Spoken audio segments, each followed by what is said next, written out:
గల్లా పెట్టి ఖాళీ అంటారు. అందుకే మేము పీపీపీ మోడ్లో బయటకు అమ్మేస్తున్నాం అంటున్నారు.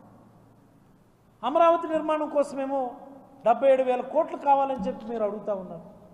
ఏమిది? ఏం పరిపాలన ఇది? ఏం పరిపాలన ఇది? మెడికల్ కాలేజీలు పూర్తి చేయడానికి మీ దగ్గర డబ్బులు లేవా? ఒక 5,000 కోట్లు 6,000 కోట్లు ఈ ప్రభుత్వ ఖజానాలో డబ్బులు లేవా? మీరు తెచ్చిన అప్పులని ఏం చేశారు? 1,47,000 కోట్ల అప్పులు మీరేం చేశారు? మీరు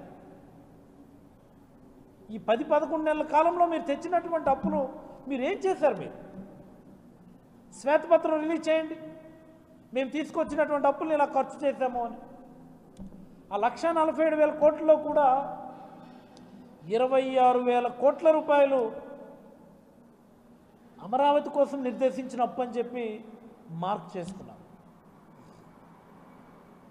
అవుట్ ఆఫ్ దట్ 1,47,000 crores 26,000 కోట్లు అమరావతి కోసం తెచ్చిన అప్పని నిర్దేశించుకున్నారు.